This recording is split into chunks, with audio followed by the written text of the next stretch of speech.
Welcome everyone to the Center for Climate and Security's panel on the latest IPCC report. I do think I'm going to get started here just because we have such a short time and we want to have as much time as possible with our expert panel today, but I see folks are continuing to join and roll in here. So my name is Erin Sikorsky. I am the director of the Center for Climate and Security. On behalf of the center, I'm just really thrilled that we're hosting this discussion today on the new IPCC report and the security implications of that report. We're honored to have an expert panel featuring some of the authors here. And I just wanted to do a very brief introduction of our organization before I turn it over to my colleague, Brigitte Hugh, who will be moderating and leading our discussion today. For those of you that don't know, the Center for Climate and Security is a nonprofit, nonpartisan research center based in Washington, D.C. We're an institute of the Council on Strategic Risks. And as our title suggests, we examine the nexus of climate change and national security through analysis and research and policy recommendations. One of our key goals as an organization is to help national security policymakers and practitioners translate climate science and predictive capabilities into action to help prepare for and prevent climate security risks. And this is just an incredible time. We were talking before we turned on the webinar here about all of the things that are happening right now around the world, from the Ukraine crisis to the president's announcement today banning Russian oil imports, to the release of this Working Group 2 report last week and all of its implications for national security going forward. It's a very timely moment to have this conversation, and I'm really looking forward to the discussion today. A reminder that we are recording this discussion. It is on the record.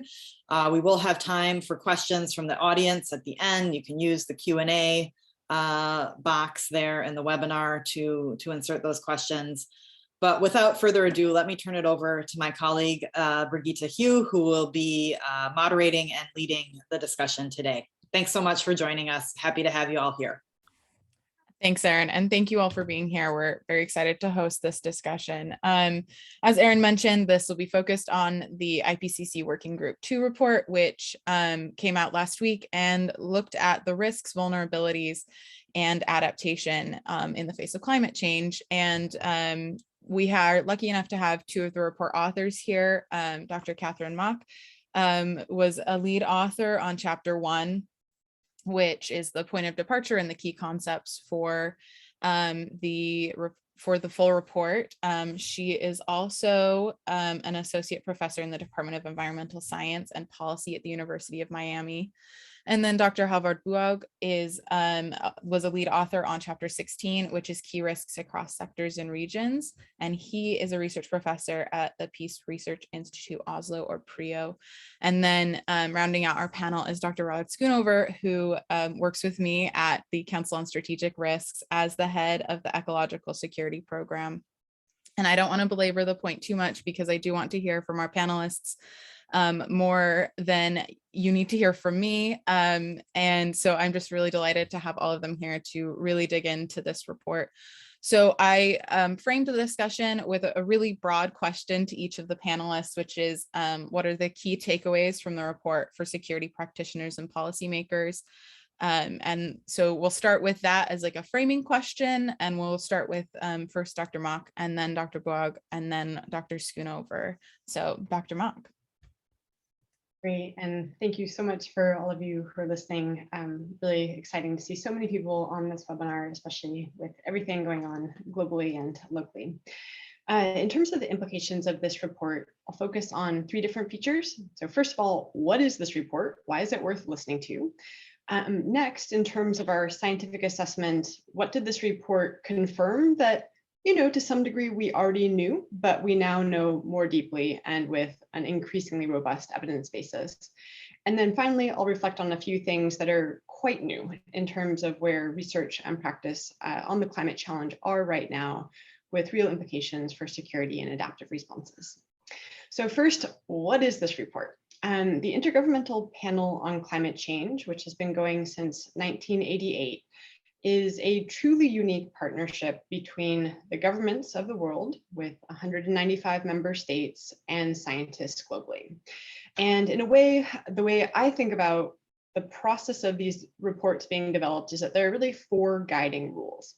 Number 1 is a mandate to be comprehensive. So those of us participating as scientists and scholars, authors of the report, our goal is not to say, here's my work and listen to it, but instead it's really, here's everything that's been published on a given topic. So comprehensiveness is really first key mandate in these assessments. Number 2, the reports go through multiple rounds of monitored scientific reviews. That's one of the key ways that these reports push towards comprehensiveness. And just to give the numbers for the current report, so there are 270 authors. That comprehensive assessment involved 34,000 references to scientific studies right now. And in terms of the review, there were 62,000 review comments submitted by experts and governments to really push towards, the most definitive assertion of what we know right now. And I'll say sometimes that's by definition going to be conservative because you're pushing towards what we absolutely know for sure through these multiple rounds of review.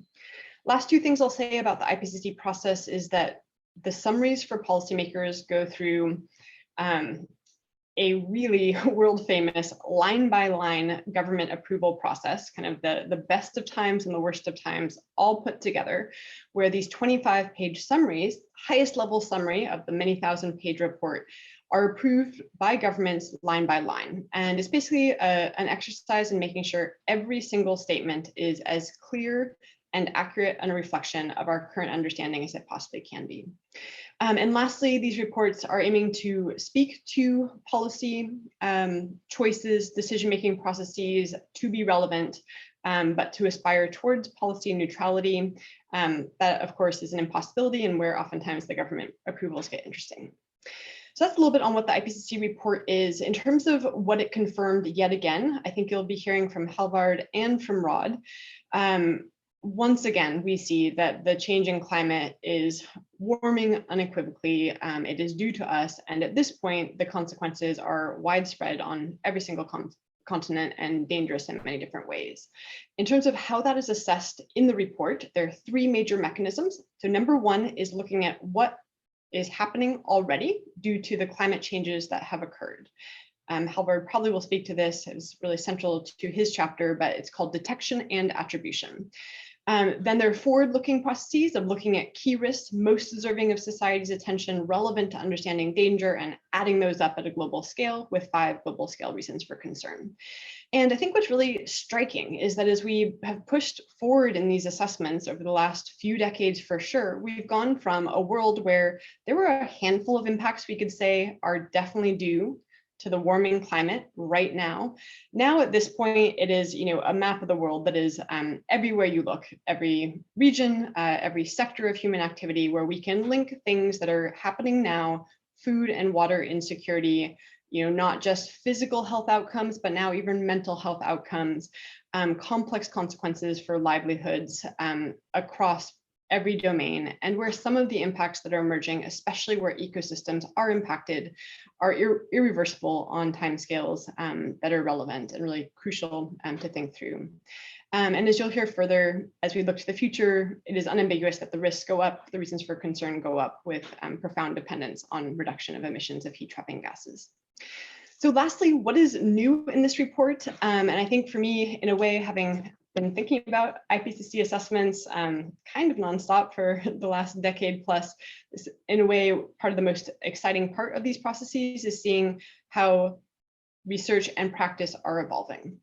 So number 1, I would say that there is a real increase in the emphasis on the complexity of risk. So in terms of climate impacts happening now, the threats into the future, it is not just the fact that days are hotter or that some conditions are drier. It is often the fact that multiple hazards are unfolding simultaneously. So extreme and chronic heat plus a drought, extreme and chronic heat plus high humidity. When we think about wildfires or the consequences of storms, where things get tricky is that even just on the climate side, oftentimes multiple things are challenging simultaneously. And in the space of complexity of risk, kind of what's been layered on through time is really recognizing that again, when anything is going wrong, you not only have multiple climate hazards unfolding, but non-climate influence as well, whether that's unsustainable use of resources, inequity, marginalization, crucial for understanding the social and cultural determinants of risk. And finally, that when we start to think about kind of the compounding effects of a changing climate, the cascades across our infrastructural systems, through livelihoods, through transport systems, our responses to the changing climate are now increasingly a really real part of these sets of interactions and what makes climate risk so challenging to manage and relevant from a security perspective. The next space of what is new, I would point to adaptation that is happening now. This report included the first ever global assessment of the current status of adaptation documented across over 1,000 scientific publications. And we see that adaptation in terms of efforts to increase preparedness are happening everywhere you look, all regions, all sectors, although it's quite uneven with a lot of indication of priorities for future investments. And out of all of these experiences with increasing adaptive preparedness, we're also starting to see how governance is evolving, going from one government actor to now often many government actors with then a need to coordinate, and thinking through adaptive responses, how there are toolkits for handling the uncertainties that are going to persist, and how oftentimes those toolkits have been better deployed in security realms historically than in the climate realm, but they're starting to come together. As well as with real insight on some of the limits to our adaptive responses, whether it's the need for finances or the need to evaluate what is actually working to provide evidence-based decision-making moving forward, or to move towards more inclusive processes of governance. So I will end there. I think in a way, what we see is that even though this was a report nominally focused on impacts and adaptation, we also strongly recognize that perhaps the most crucial question for our ability to adapt to the changing climate into the future is also how much we reduce our emissions of heat trapping gases, meaning that this report is also connected to the one coming out next month as well.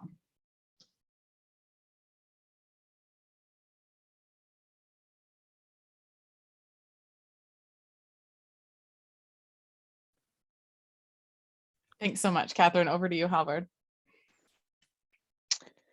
Thank you so much, and good morning, everyone. And thank you for inviting me. I'll try to share some slides to substantiate my talk. So following up on what Katharine has introduced, I'll reflect perhaps a little bit more concretely on some of the security implications of this recent assessment report. And I'll point to three high-level conclusions in particular. I do not think they will come across as especially novel, although, again, as Katharine also pointed to, there is greater evidence in support of these conclusions, and we have managed as a scientific community also to reduce some aspects of uncertainty around some of these issues that make us more confident in these and other conclusions in the report.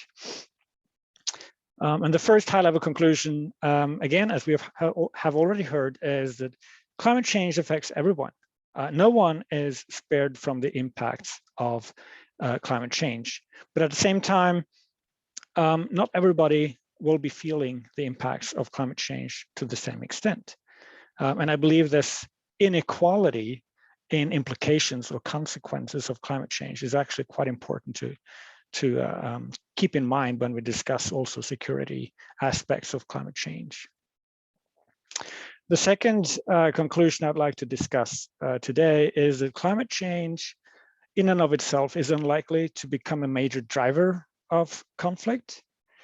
And then the final conclusion is that mitigating future climate-related security risks also means addressing vulnerability. And I'll discuss each of these conclusions in a little bit of detail, also by then pointing to particular quotes from the report, from the summary for policymakers in particular, and also by showing a few illustrations to further substantiate these conclusions. So the first point, that climate change affects everyone, but not to the same extent, In the SPM, it is made clear that across sectors and regions, the most vulnerable people and systems are observed to be disproportionately affected. We knew this from beforehand, but it needs to be repeated because it is an important insight. But who are these people, and what characterizes the vulnerable systems?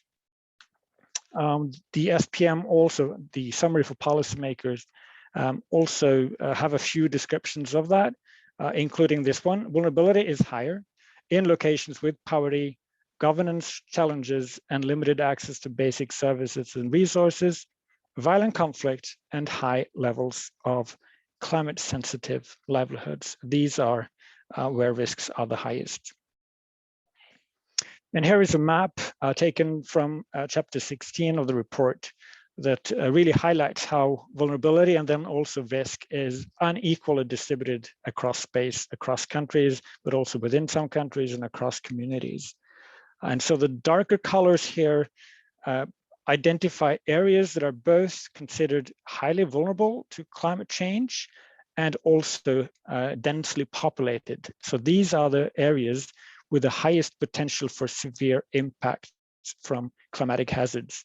And as you can clearly see here, climate-related risk is really concentrated in parts of the world, including central parts of Africa, selected countries in the Middle East, parts of South and Southeast Asia, certain Pacific islands, and also parts of Latin America and the Caribbean, whereas other parts of the world seem to be somewhat less vulnerable and less at risk, at least in the foreseeable future. The second conclusion that I would like to point to is that climate change is unlikely to become a major driver of conflict. And so again, from the summary for policymakers, it is stated that compared to other socioeconomic factors, the influence of climate on conflict is assessed as relatively weak. And also looking forward, it is concluded that along long-term socioeconomic pathways that reduce non-climatic drivers, risk of violent conflict would decline, and then implicitly even under climate change. Having said that, in the longer term, where also which emission trajectory we follow will have a greater consequence for the amount of impact we will feel, it is plausible also that climate change will have a greater impact on peace and security.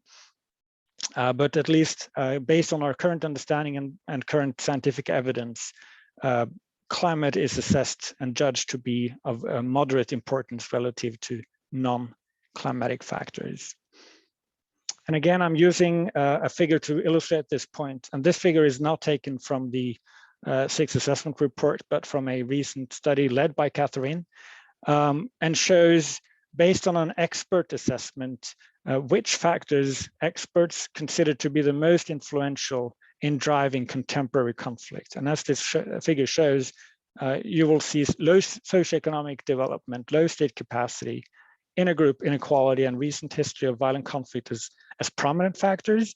These are factors that experts agree on that have been quite important in explaining and causing most of today's conflict.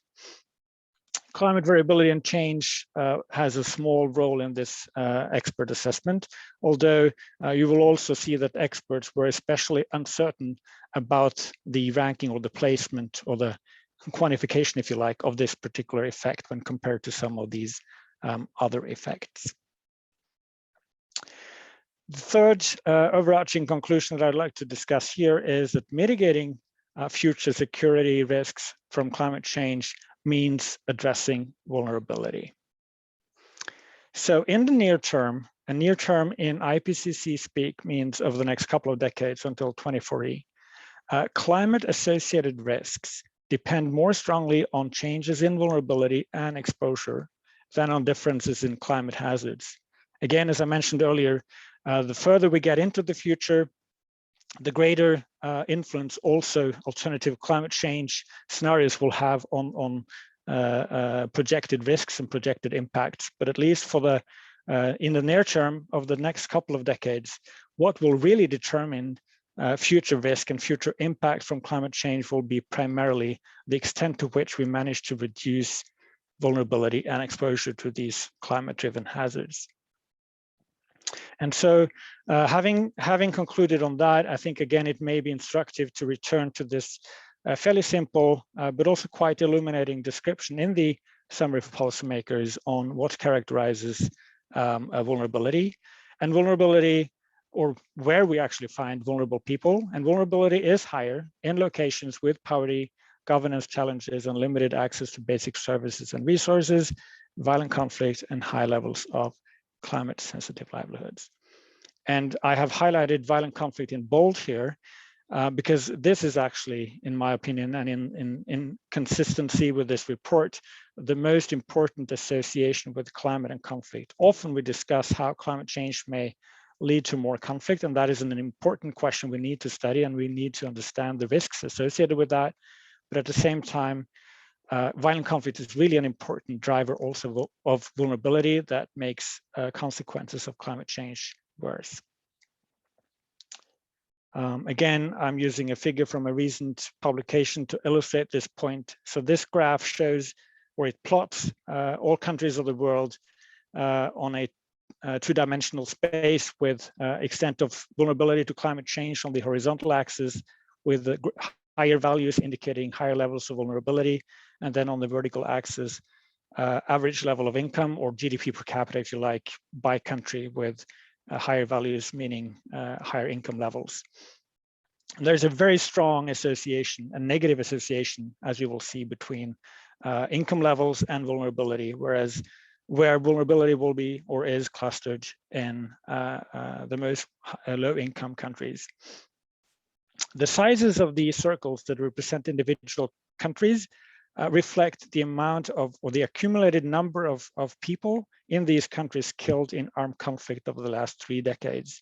And as you can see, these severely affected, conflict-affected countries, they cluster in the bottom right quadrant of this figure, in countries with high levels of vulnerability and low levels of income. And of course, this is not a coincidence.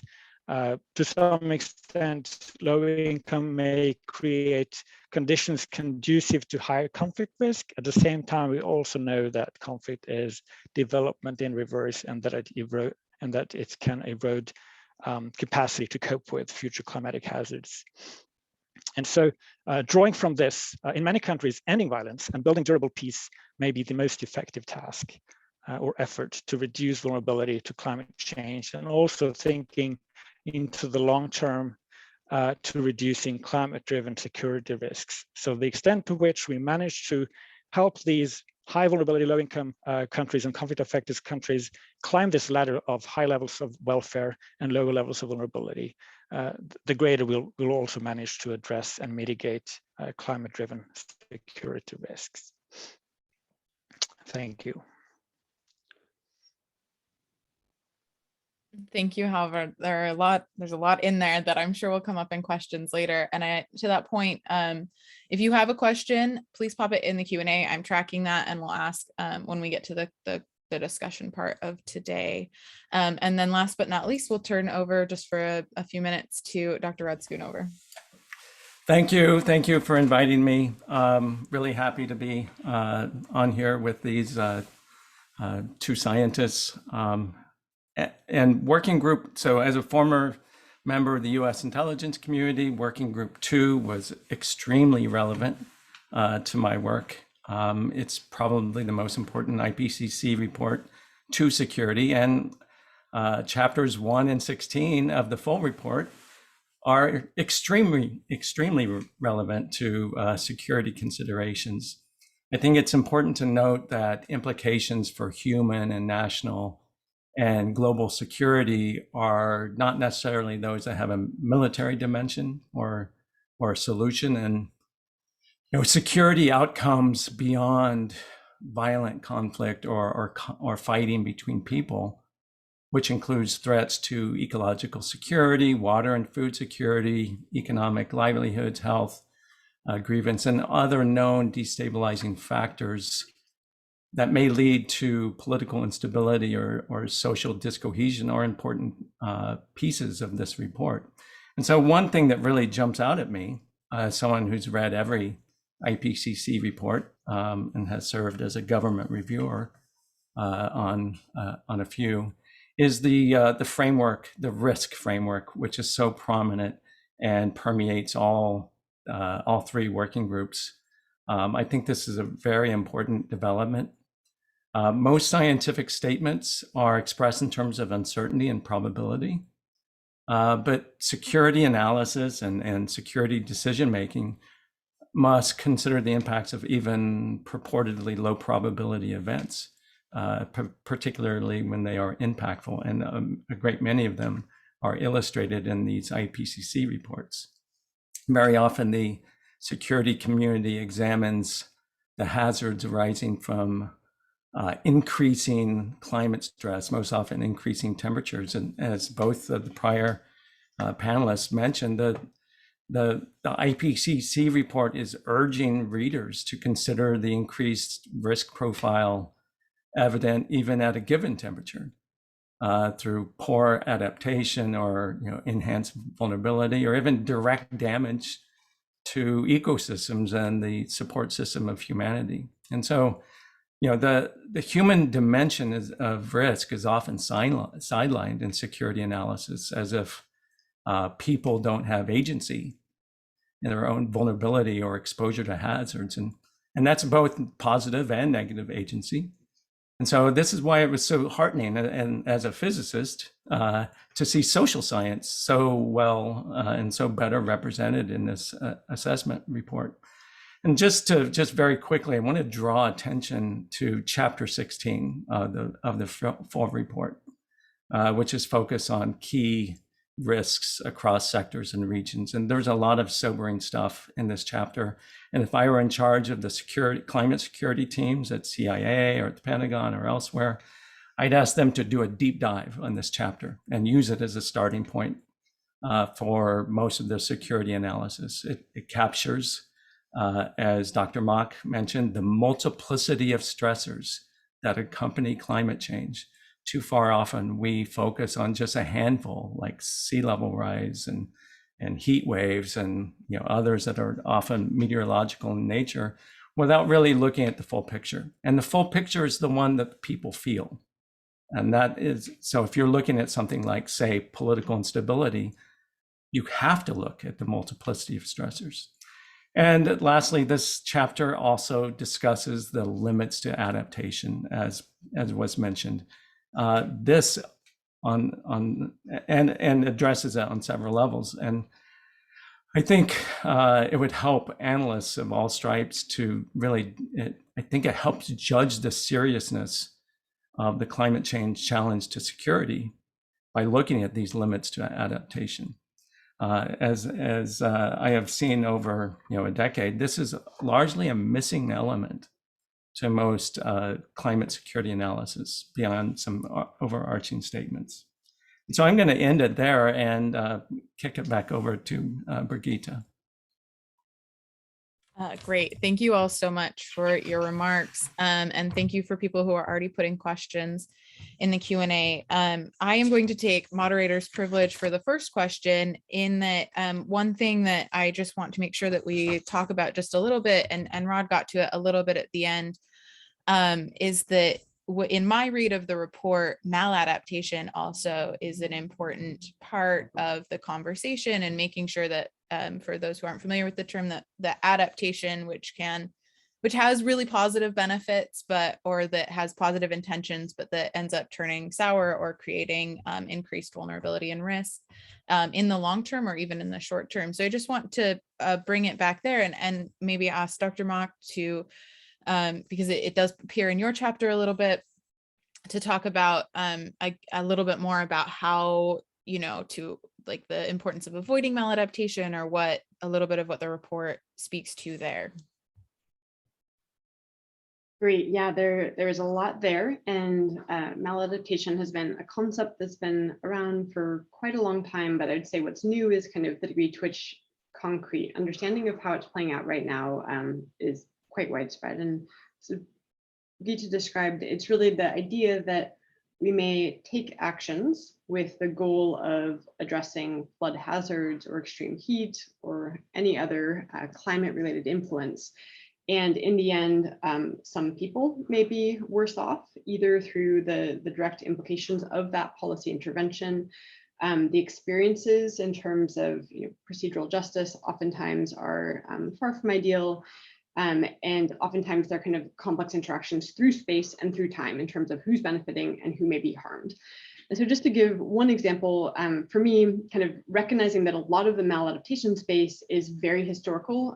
Flood control is a wonderful example. So basically the idea that so much of the development that has occurred globally historically has been grounded in the idea that we can control the floods of floodwaters, pave over, channelize rivers, put in armoring of coastlines, and in the end, some aspects of those disaster mitigation measures have been maladaptive. We've lost the ability of the coastline to buffer crashing waves. We've redirected waters downstream, for example. And in terms of who ends up being displaced post-disaster, oftentimes there are strong linkages to racialized and marginalized communities in terms of who is bearing the brunt of the adverse impacts. So that's one type of example. I think another would be kind of adaptation mitigation interactions. So if we address increasing issues of heat and oftentimes poor air quality exacerbated by desertification or wildfire, by sealing our homes and doing air filtering and air conditioning dependent on fossil fuels, we're actually creating more of a warm climate through those actions. And then I think another one that the report really drives home is that there are a lot of temporal path dependencies. So what might work in the near term, as Halvard described, our scenarios of warming don't really diverge until the second half of the century and beyond. And so oftentimes what might work in the very near term may actually mean that we pile up a whole bunch of development in a highly hazardous place that may not be viable on a 100-year time frame. And so a lot of the best practice in adaptation planning is moving towards thinking about these path dependencies through time and the importance of evaluating initial interventions and ensuring follow through. Great, thank you so much. And then there's a similar question that's more geared to what Halvard was talking about. Jeff DeBelko asks, regarding conflict, did the working group to evaluate literature on climate responses, such as mitigation and adaptation, as a potential or observed contributor to conflict? If you want to take that. Yeah, no, that's a good question, and I think also like Katharine alluded to, one of the innovations or contributions of AR6 compared to AR5 and before is that this standard risk framework of the IPCC, that risk is a product of hazards, vulnerability, and exposure, has since been expanded, and now increasingly we are also focusing on how responses to these various processes that drive risk could in themselves contribute to additional risk or to new risks. And there is some literature also on how maladaptive responses or other forms of responses to climate change and assumed future climate change risks could or have led to conflict. And to the extent that there is literature that has been assessed also within this report, I was part of some of that assessment in chapter 16. So the simple answer is yes, it has been assessed, but obviously the literature here is quite thin still, especially on empirical evidence that we can make or base confident conclusions on. There is more literature that discusses this and identifies various pathways through which we may identify now or in the future adverse security consequences of responses to climate change, but thus far there is a relatively thin empirical literature on these dynamics. Great, thank you so much. Sorry, scrolling through the questions. There's two questions, one in the chat and then one in the question and answer box that get at the same thing. So, and I think either author could answer this one. Maybe we'll start with Halvard and then move to Katharine. It asks whether it talks about how in AR5 there was a chapter on explicitly on human security that doesn't appear here in AR6, and whether what's the framing that make that change why did we make that change, or why was that change made? And then would you advocate, one of them asks, would you advocate for a human security oriented chapter in AR7? I can go first, and then Katharine might have a better response afterwards. But the way I understand this is that one of the key ambitions when work on preparing AR6 started was to try to make the reduce somewhat less comprehensive than before. And so there was a fairly dramatic cut in the number of chapters compared to AR5. And so because of that, some chapters had to be collapsed together, or they had to be reframed in order to accommodate all of the underlying questions that we would want to cover, but within a somewhat less comprehensive number of chapters. And so I think that is one reason, at least, for why the human security chapter, chapter 12 of AR5 Working Group 2, has now disappeared. Having said that, of course, human security aspects are covered in many, many chapters, both the sectoral and the regional and the synthesis chapters.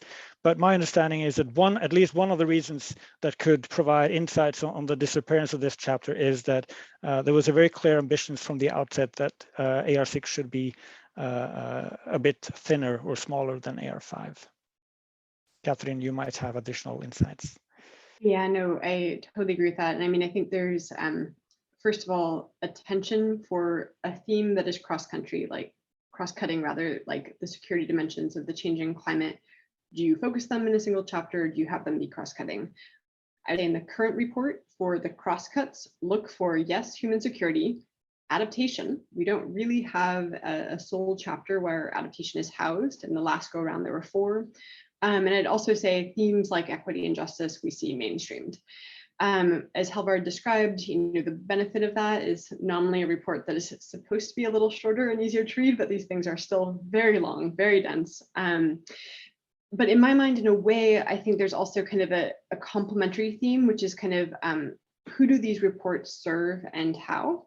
So I, for example, am sitting in South Florida right now. So pretty much anyone in the US, you're not just depending on the Intergovernmental Panel on Climate Change. We also have a very comprehensive national climate assessment, and almost any region in the country has a counterpart. So here in South Florida, we also have a South Florida specific assessment process, and you can look around the US and that's the case.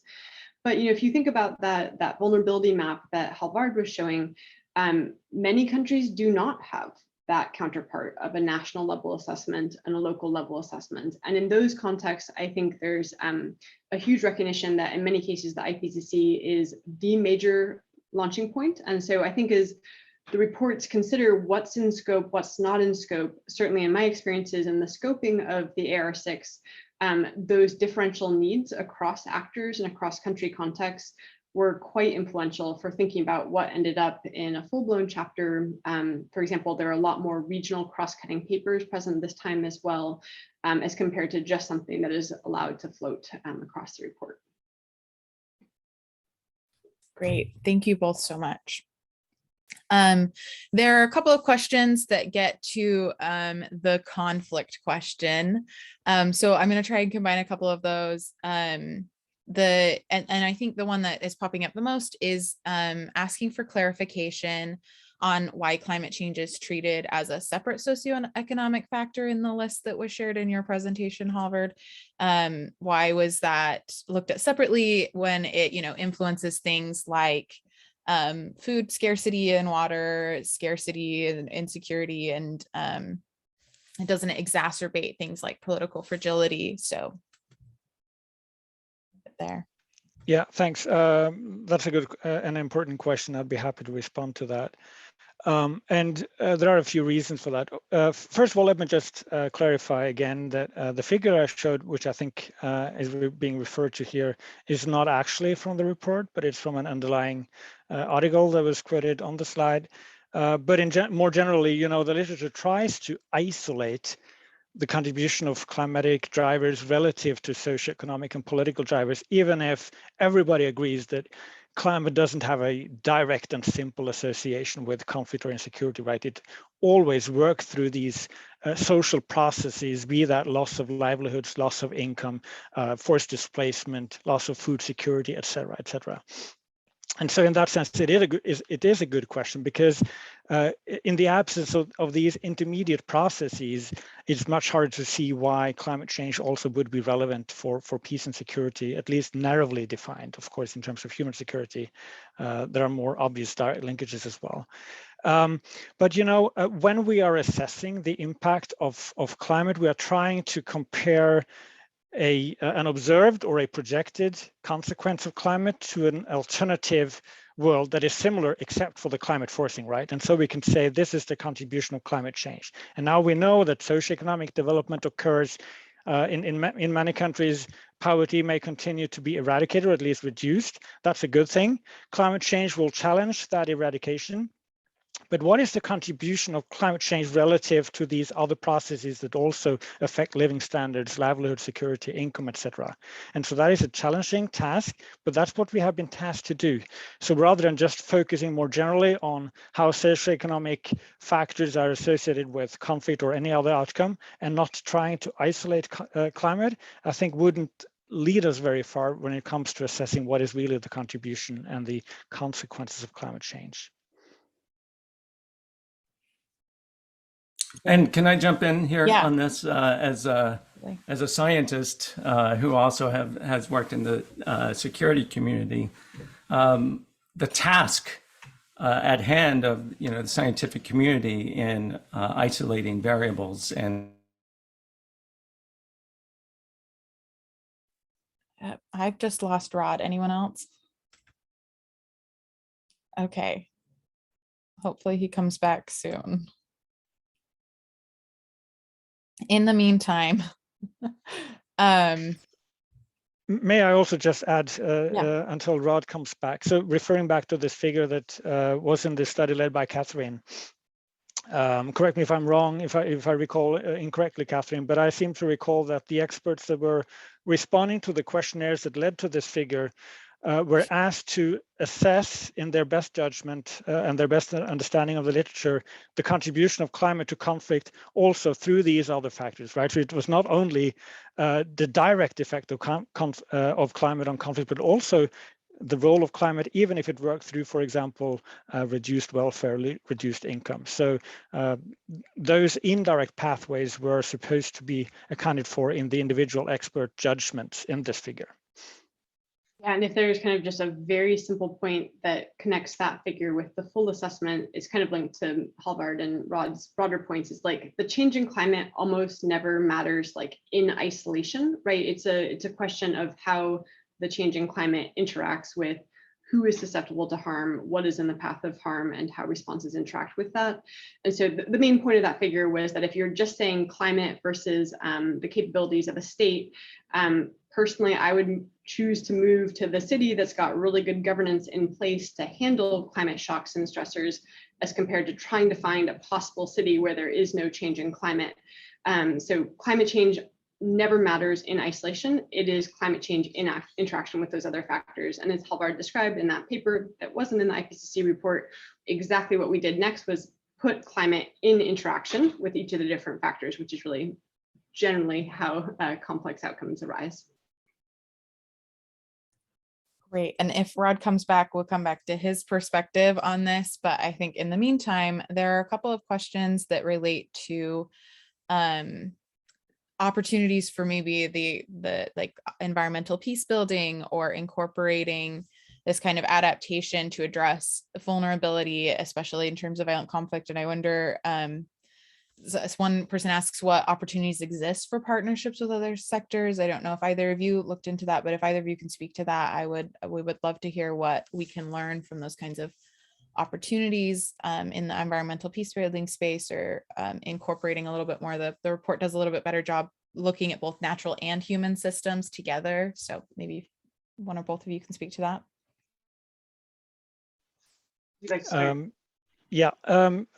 is really outside of my field of expertise, but I can say a little bit about it. So at least referring back to the conclusion of my introductory remarks, I think in areas that are really suffering from explicit and severe violence, ending that violence by means of peacekeepers on the ground, in terms of classic peace building processes like mediation, dialogue, I think those efforts can be invaluable in terms of their importance for building peace on the ground. And when that has been established, then I think a much more comprehensive approach also makes sense in terms of bringing together different sectors collaborating, different actors collaborating. But in countries like Yemen and Syria, you really need to end the violence and to build a foundation for a more sustainable future. And I think that has, unfortunately, sometimes tend to be forgotten in discussions like this. Yeah, and just kind of downstream from what Halvard was discussing, I think what we're seeing in most contexts of figuring out kind of how we adapt across every level and agency of government, where there's relevance of the private sector, there's relevance at the community and household scale, is generally that there's kind of a twofold emphasis. Number one, we need a little bit of consideration of climate almost everywhere, right? It affects our water resource management, our agricultural systems, our public health systems. It's on the margin everywhere. And I think kind of the counterpart to that in terms of thinking about the next stages of adaptation governance is asking where that mainstreaming of attention to climate is inadequate. And that can be things where the nature of impacts go beyond our historical experiences. So whether that's, migration is a very complex phenomenon, but in some of the circumstances where there is a strong climate signal in places becoming increasingly unlivable, we don't necessarily have the institutional capacity to handle those types of challenges at present or into the future. Great, thank you. Looks like you're back, Rod. So I am. So if you want to complete the point you were talking about on the conflict question, and then while you were gone, we also were talking about environmental peace building and the opportunity for building a foundation for addressing vulnerabilities through the ecosystem. Yeah, and I'll make this very succinct. I think one of the difficulties of doing the conflict and climate piece is isolating variables. And I think one of the hard things is, when you look at chapter 16 and all of the stresses that are incumbent on people, and many of those are widely accepted as destabilizing factors, especially inputs to political instability. I think we have to, in some ways,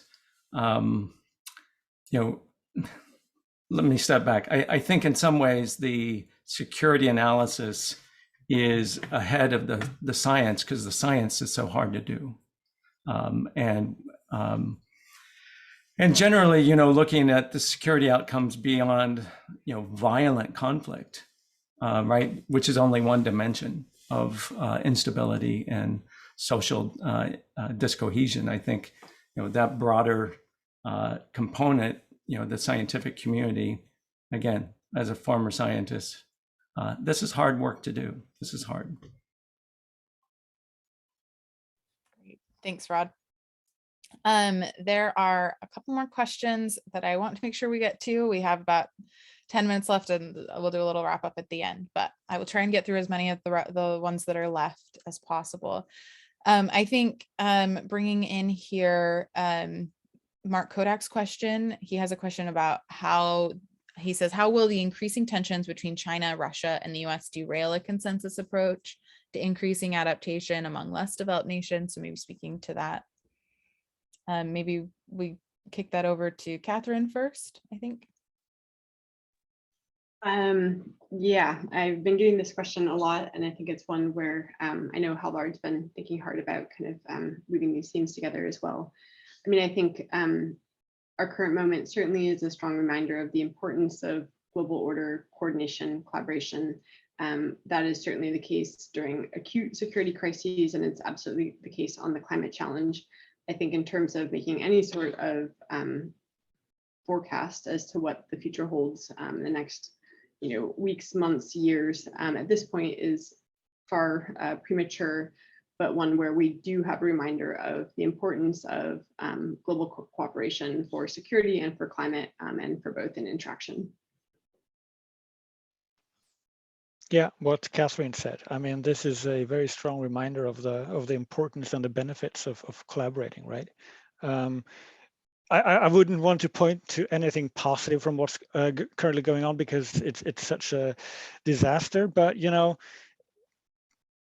it has made Europe and the connection between Europe and the US, at least in the very short term, a little bit more homogeneous. And so it has at least reminded ourselves internally about the importance of maintaining peace and continuing to collaborate within Norway. And this is a little bit of a digression, but nonetheless, since I'm have the microphone.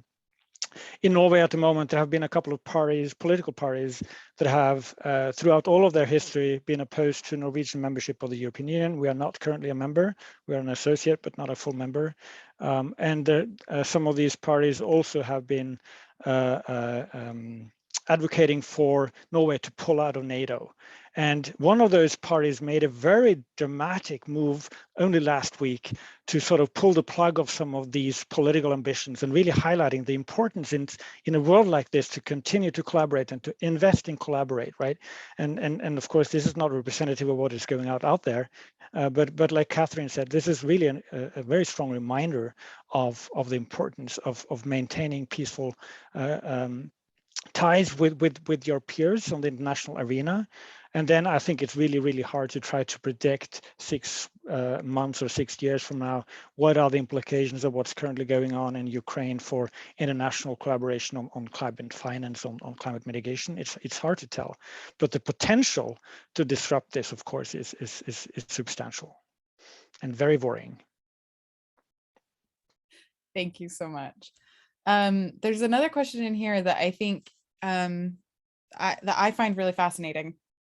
Diana Bull asks, given the severity of impacts we are already seeing and the lack of action to mitigate emissions, what are your thoughts on climate interventions such as geoengineering? What are the risks of launching that kind of intervention? Or I think the report talks about some others. So either of you, whoever wants to start first, I'm sure both of you have thoughts. Yeah, I'm happy to jump in here, and I suspect Halvard will as well. There's actually a box on solar radiation management, one form of geoengineering. Actually, it's in Halvard's chapter, although it didn't make it into the table of contents. I think given the level of controversy around this box, they were trying to make it less easy to find, but it's there. I think this is a perfect topic for this climate security audience. So much to say here. I think, first key point is that solar radiation management, different methods of deflecting sunlight from planet Earth, in effect, is the type of response that has massive risks as a response. There's no such thing as getting back to the pre-industrial climate, no matter what, whether it's for ecosystems or some regions of the world or agriculture or water. We can't dial back the temperature clock in an easy way, and there are profound risks from that. There are also massive risks from what happens if there's termination of solar radiation management. So if we keep going with our emissions of heat trapping gases, mask the effects to some degree through a solar radiation management scenario, and then pull the plug on that, suddenly we could get incredibly rapid warming. And then there's just kind of the major moral hazard risk of if we rely on a likely doomed to fail in some crucial ways response, what does that mean for our other efforts to adapt and prepare and reduce emissions of heat trapping gases? So I guess I'd say in all of those different ways, right now where a lot of the conversation around SRM is whether research should even proceed on this method of response, and what does that mean to do research in the lab, do small scale field experiments that would have negligible impact on the climate, much less large scale experiments. Also one where kind of the questions around the ability of rogue actors to step forward with SRM interventions is another major one as well. So wonderful topic to point to for this audience. Yeah, and in addition to all of these risks that Katharine pointed to, of course, we're also potentially then tinkering with nature in ways with extremely high levels of uncertainty, right? Where we might not really have a full a small grasp of what might be the long-term consequences. And what also adds to the ethical and of course political concerns of solar radiation management is the potential here that actually single actors could do something on a scale that we wouldn't be able to achieve through traditional mitigation efforts. And so, of course, that also is a very important element of the risk that is taken into account when discussing SRMs. Great. Rod, did you want to add anything to that? Is that? Well, I think it's incumbent if nations actually use climate intervention techniques, they better understand what the consequences are, because the consequences could be enormous. So that argues for science. It argues, I think, in my view, primarily for in silico science. Certainly we should understand the physics inside of a computer as much as we can before we get to the outside world. Great. With 3 minutes left in the hour, I just thank you all so much for all of your remarks. I would like, if you have just like a one bottom line takeaway, if we could just hear from you, just the one thing that you want this audience specifically to understand, or the one thing you would point to in the report for deeper investigation. Let's do Katharine and then Halvard and then end with Rod. I think my one point would be there is so much in this report, and if there's a topic you are particularly interested in or working on, connecting with the relevant chapter or an author on that chapter working on the issue is a really fabulous way to tap what's there. Otherwise, it's almost impossible to absorb the full body of insight, but using the whole process as a resource can be a great opportunity. Yeah, I would also just recommend that if you're unsure about where to start, because this is quite overwhelming, the summary for policymakers is actually a manageable task to read through. And I would certainly very warmly recommend, if you haven't already looked at it, to have a look at that SRM document. And then if you like maps like I do and colorful figures, have a look also at the Global and Regional Atlas, which has a lot of insightful, actually, and some complex illustrations of how observed and projected impacts play out across regions and communities. And from my perspective, I think it's quite noteworthy that the summary for policymakers accurately reflects the tone of this assessment report. That has not always been the case, and I think reading that is instructive. But I would also argue, even if you don't read it, download the full report and skim it and drill down on what catches your eye. I have mentioned chapters 1 and 16, but there's so many things in between and beyond that I think don't necessarily make it in the summary, but are crucially important for the security audience. Great. Again, thank you so much to Katharine, Halvard, and Rod for being here today and being part of the discussion. At the Center for Climate and Security, we've just posted our analysis of the summary for policymakers, which does outline some of the top line takeaways and points you to those sections in the summary for policymakers. Should that be of use, I'm putting it in the chat right now. But thank you again to our panelists and to all of you for being here, for being part of the conversation.